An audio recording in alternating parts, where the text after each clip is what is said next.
नमस्कार, आप देख रहे हैं व्हाइट पेपर और मैं हूं आपके साथ आशा सरमाल। चलिए कार्यक्रम की शुरुआत करेंगे बड़ी खबर के साथ ही। लगातार आप देखिए आखिरी चरण के चुनावों का काउंटडाउन शुरू हो चुका है और कल अंतिम चरण का यहां पर चुनाव होगा।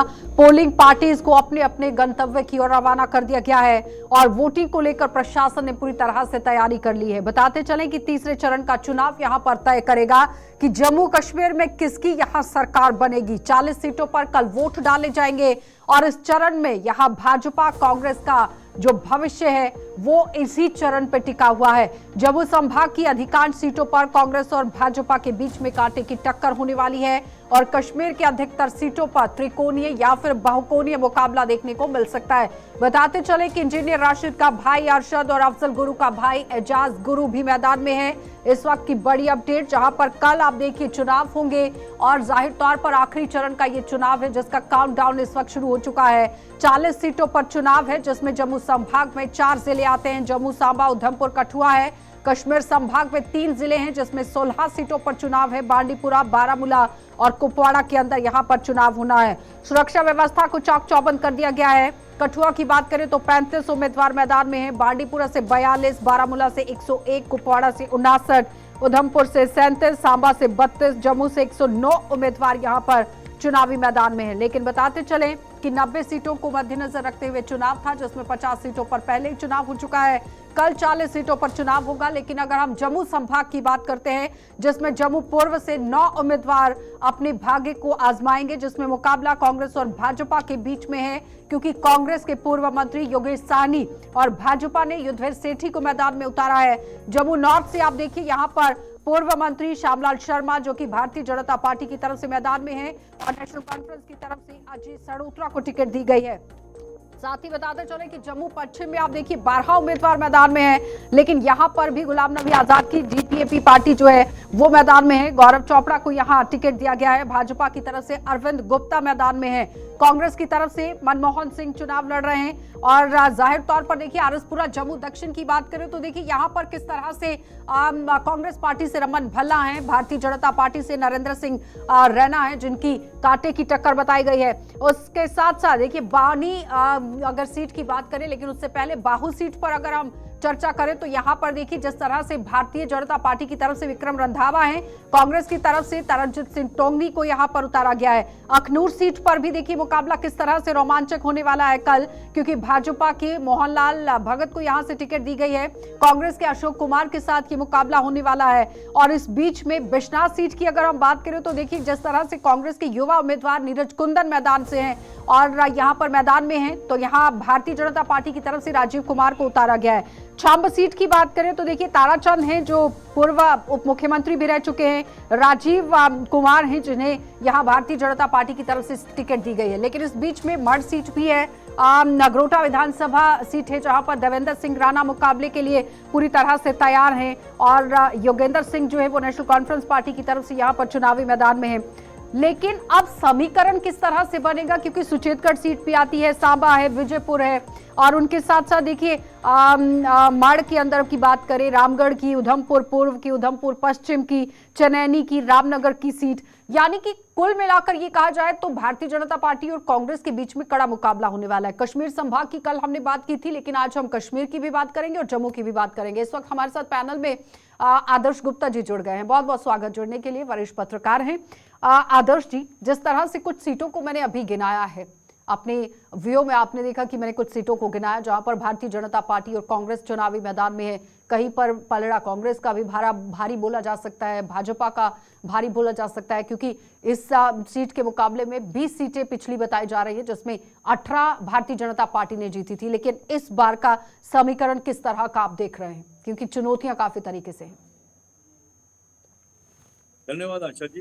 ऐसा है कि इस चुनाव में जो आज का जो चल रहा है, जो थर्ड फेज चल रही है, कल का होगा, ये भारतीय जनता पार्टी के लिए एक बहुत बड़ा उनके लिए चुनाव है। उन्होंने बहुत कुछ डिपेंड किया हुआ है, खासकर इस जम्मू डिवीजन में उधमपुर, कठुआ, सांबा, ये डिस्ट्रिक्ट जो है सारे इनके ऊपर बहुत डिपेंडेंट है और वो चाहते हैं कि किसी ना किसी तरीके से Bharatiya Janata party single largest party बने। लेकिन सबसे बड़ी बात यह है कि इन चुनाव में जो कल का चुनाव है, इसमें बड़ी इंपॉर्टेंट चीज है कि 1.94 1,94,000 जो है युवा है जिनकी एज 18 से 19 है।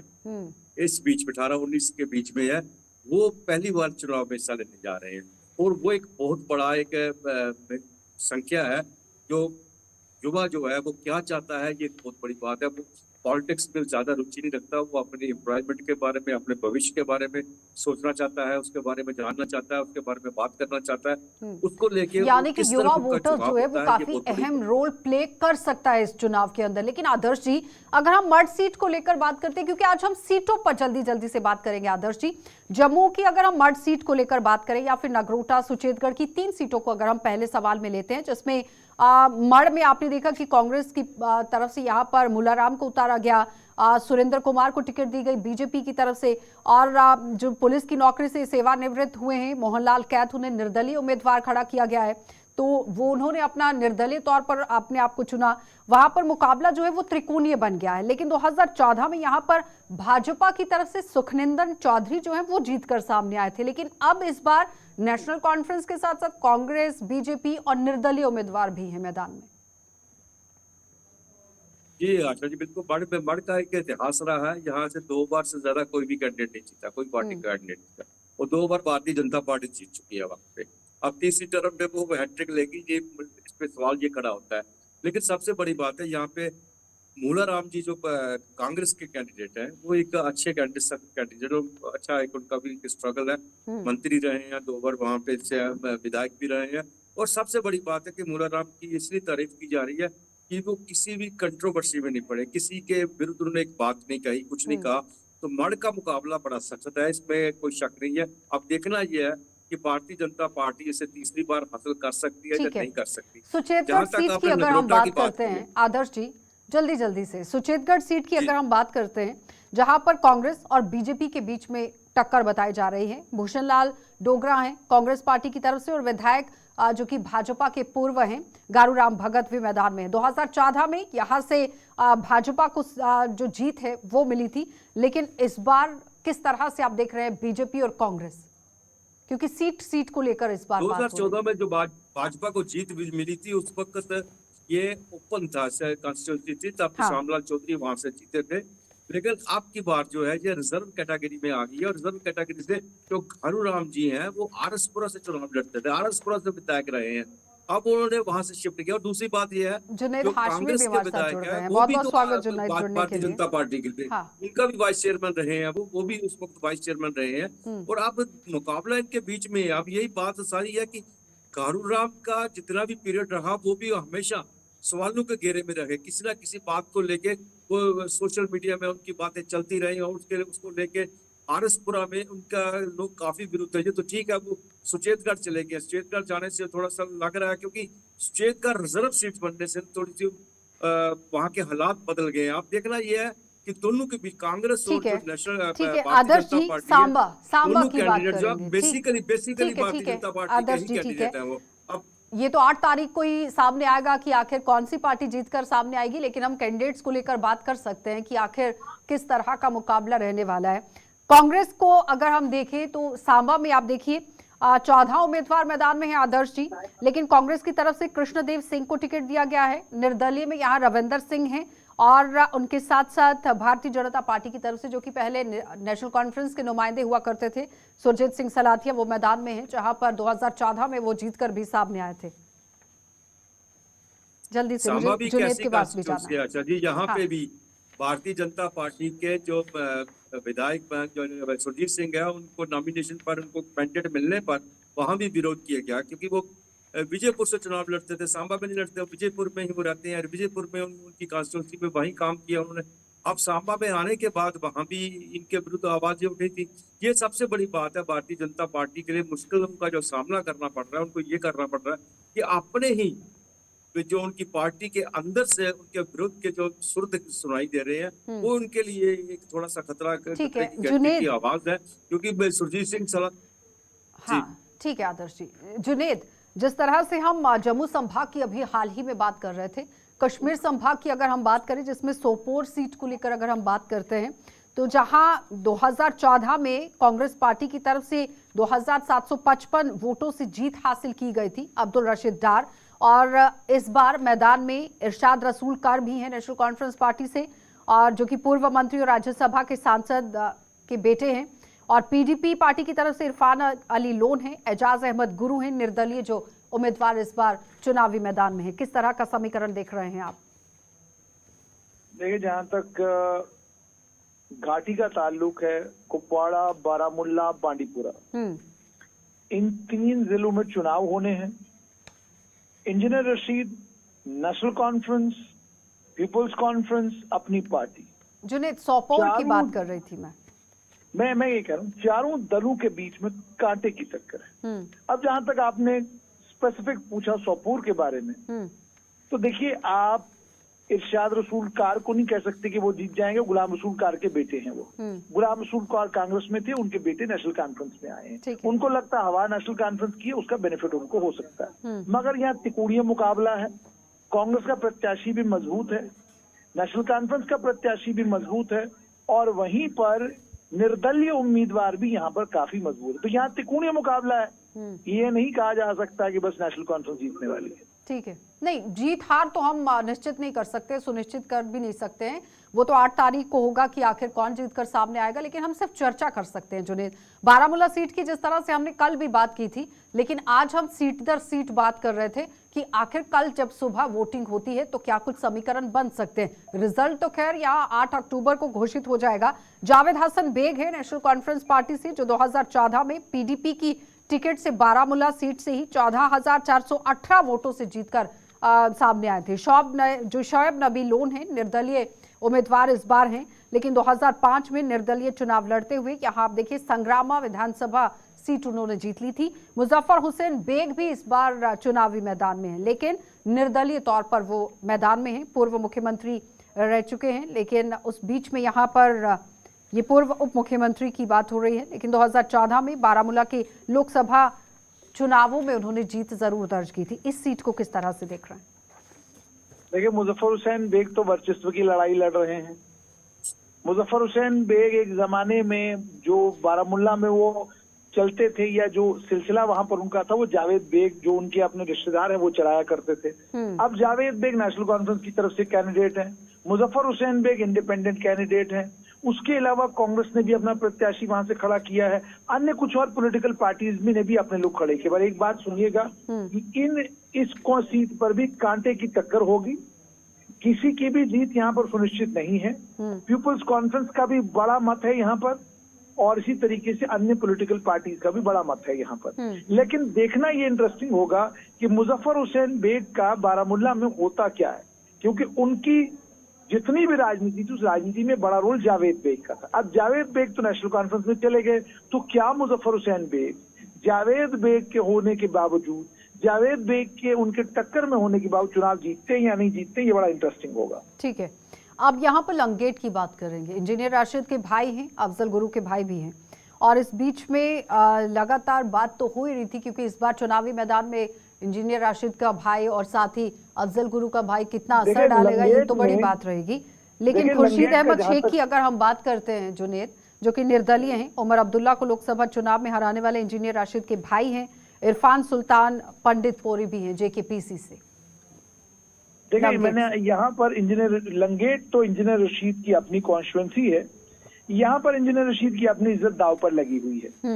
उनके भाई चुनाव जीतते हैं या नहीं जीतते हैं, वही फैसला करेगा कि घाटी में इंजीनियर रशीद के आने के बाद जो कहा जा रहा था हवा चली है, वो कितनी चली है, वो तब पता चलेगा जब लंगेट से इंजीनियर रशीद अपने भाई को जितवाने में सफल होंगे।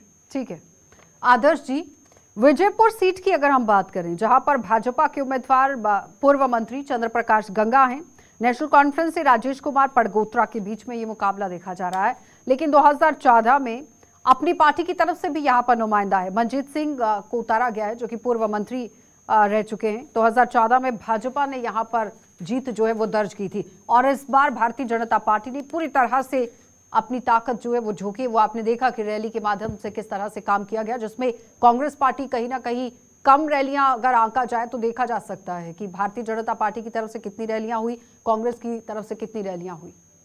जवाब दीजिएगा। विजयपुर सीट। अच्छा जी, अगर विजयपुर की हम बात करें तो विजयपुर एक ऐसी कॉन्स्टिट्यूंसी है जम्मू में जहां पर टिकट देने के बाद किसी ने भी कैंडिडेट के विरुद्ध कोई आवाज नहीं उठाई। हालांकि बहुत सी सीटें, ज्यादातर सीटें जम्मू में भाजपा ने जो मैंडेट दिया उसके विरुद्ध भाजपा के अंदर से ही विरुद्ध सवाल उठे, लेकिन विजयपुर में किसी ने कोई आवाज नहीं उठाई। लेकिन जहां तक सवाल ये है कि नेशनल कॉन्फ्रेंस और भारतीय जनता पार्टी का कितना मुकाबला है, आमने सामने कितने हैं। लेकिन मुझे यहाँ पर लग रहा है कि अपनी पार्टी ने मनजीत सिंह के लिए पूरा जोर लगा दिया है। उनको यही एक उम्मीद है कि जम्मू प्रोविंस के अंदर अगर कोई पुणे सीट मिल सकती है तो वो विजयपुर की मिल सकती है। और यहाँ तक वहाँ अपनी पार्टी के कैंडिडेट का प्रश्न है, वो वहां से जीते हुए भी हैं, मंत्री भी रहे हैं, वो भी रहे हैं और आज भी उनका काफी अच्छा प्रभाव है। मुझे लग रहा है कि नेशनल कॉन्फ्रेंस से ज्यादा वहाँ पे भारतीय जनता पार्टी का मुकाबला अगर होगा तो अपनी आदर्श पार्टी के जी साथ कंटिन्यू होगा। करेंगे, और अपनी रुकेंगे एक पार्टी- छोटे से ब्रेक के लिए, जल्द वापस लौटेंगे, आप बने रहिए हमारे साथ। जहां पर इस बार आप देखिए नेशनल कॉन्फ्रेंस और कांग्रेस का गठबंधन हुआ है, फ्रेंडली कंटेस्ट वहां पर हो रहा है, लेकिन भारतीय जनता पार्टी की तरफ से इस बार देवेंद्र सिंह राणा को टिकट दे दिया गया है, जो कि 2014 में नेशनल कॉन्फ्रेंस की सीट से जीत कर आए थे। और देवेंद्र सिंह राणा के साथ कांग्रेस से बलबीर सिंह है और नेशनल कॉन्फ्रेंस से जोगेंद्र सिंह मैदान में है। नगरोटा की आप बात कर रही हैं जी जी, नगरोटा में बड़ा इंटरेस्टिंग कॉन्स्टिट्यूंसी है। वहां पर बड़ा इंटरेस्टिंग जो है इस वक्त असेंबली को चुनाव हो रहे हैं कि नगरोटा से 2 बार नेशनल कॉन्फ्रेंस के देवेंद्र सिंह राणा जीते हुए हैं। तो उससे पहले भारतीय जनता पार्टी के नगरोटा जो सीट है वो वहां पे नेशनल कॉन्फ्रेंस का पिछले 10 सालों से 15 सालों से काफी उनका वहां दबदबा रहा है। और एक दूसरी बात यह है कि देवेंद्र सिंह राणा एक बड़े नेशनल कॉन्फ्रेंस में एक अच्छी पोजीशन एडवाइजर थे उमर अब्दुल्ला के, उसके कारण वहां पे काम भी अच्छा खासा हुआ। लेकिन इस वक्त देवेंद्र सिंह राणा जब भारतीय जनता पार्टी में शामिल हो गए हैं तो वहां कांग्रेस और नेशनल कॉन्फ्रेंस में आपस में समझौता नहीं है, फ्रेंडली मैच के नाम पे वो आमने सामने है। इस फ्रेंडली मैच के बीच में वहां से अगर देवेंद्र सिंह राणा को भारतीय जनता पार्टी में जाने का फायदा मिल सकता है वो तो इसी कारण मिल सकता है। अन्यथा अगर वो जिनका फ्रेंडली मैच ना होता तो देवेंद्र सिंह राणा के लिए ये सीट बहुत भारी पड़ सकती। ठीक है।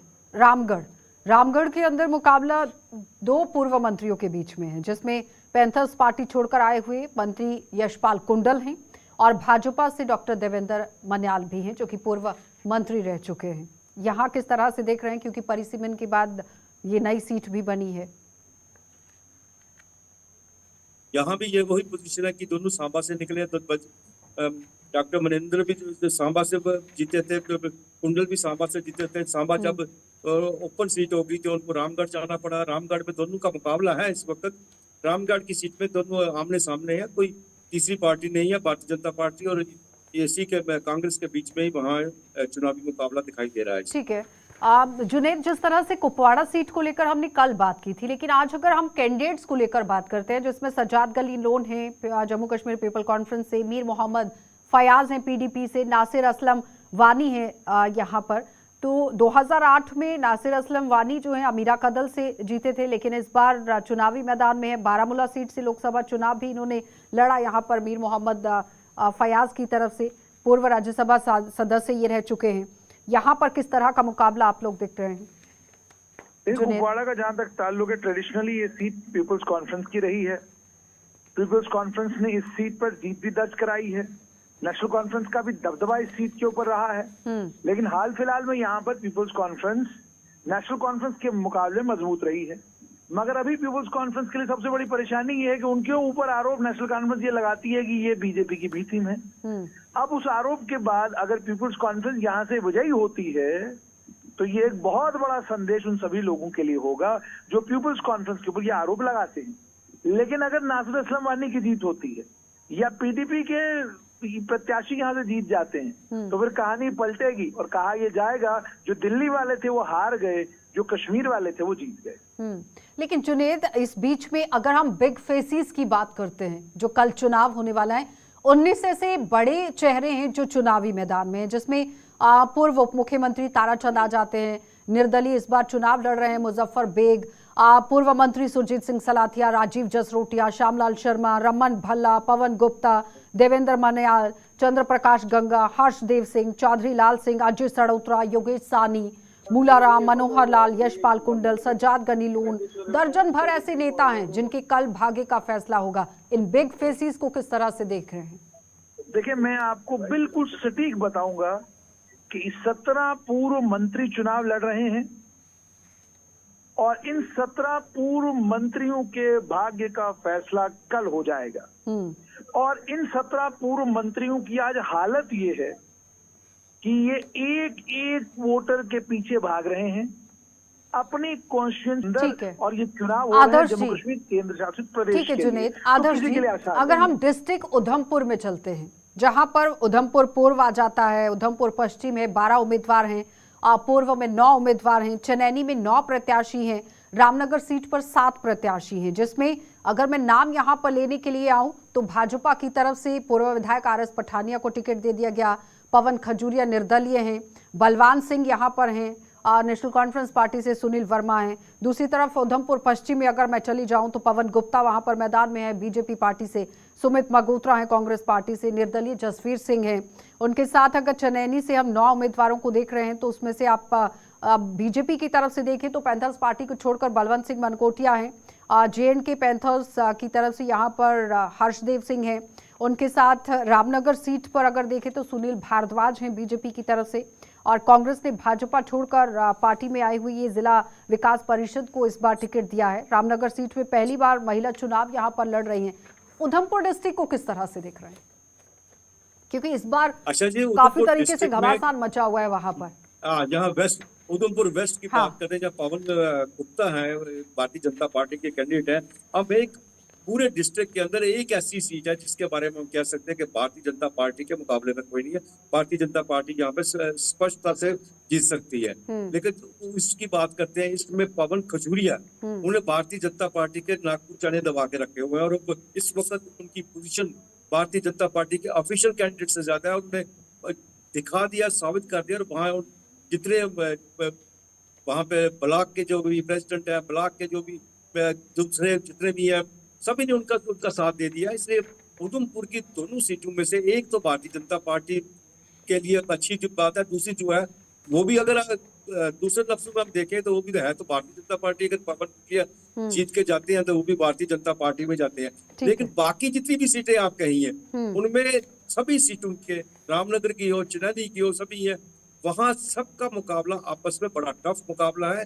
वहाँ पे इनके सामने कठुआ को किस तरह से देख रहे हैं? ठीक है आदर्श जी, जल्दी से, क्योंकि थोड़ी बहुत सीटें रह रही हैं हमारी। कठुआ अगर हम चलते हैं तो बनी है, बिलावर है, बसोली, जसरोटा है, कठुआ SC यहाँ पर है, इसे किस तरह से देख रहे हैं? किस लाल सिंह भी मैदान में है, राजीव जसरोटिया भी मैदान में है। देखिए यहाँ तक इसमें जिनका संघर्ष चल रहा है, मैं उनकी बात करता हूँ। बिलावर में एक अच्छी खासी फाइट चल रही है कांग्रेस और भारतीय जनता के बीच में।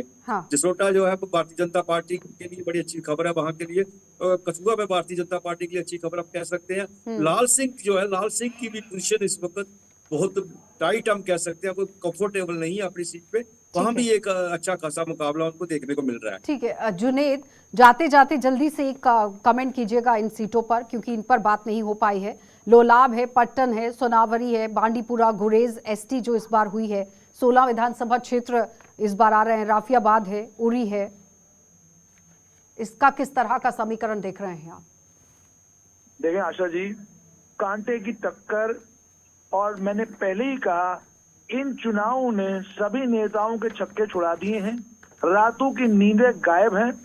और ये बात याद रखिएगा, कल जब चुनाव खत्म होंगे उसके बाद 5 तारीख तक सभी नेताओं की सांसें थमी रहेंगी, क्योंकि 5 को एग्जिट पोल के नतीजे आएंगे और पता चलेगा कौन कहां पर खड़ा है। मगर एग्जिट पोल पर भी विश्वास मत कीजिएगा, क्योंकि इस बार जो नतीजे घाटी से आएंगे वो घाटी के नेताओं को भी चौंका के रख देंगे। ठीक है जुनेद, बहुत बहुत धन्यवाद जुड़ने के लिए। आदर्श जी आपका भी धन्यवाद जुड़ने के लिए। तो फिलहाल आज बात हो रही थी कि किस तरह का समीकरण बनेगा, लेकिन अब कल जनता जिस तरह से बाहर निकलती है और किस तरह से वोटिंग प्रतिशत रहेगा, ये कल शाम होते होते सबको पता चल जाएगा। और 8 अक्टूबर को रिजल्ट आएंगे तो सरकार कौन बनाता है, किसकी सरकार बनती है, वो तो जनता के पास इसकी चाबी है, जनता जनार्दन है। आप देखते रहिए कार्यक्रम।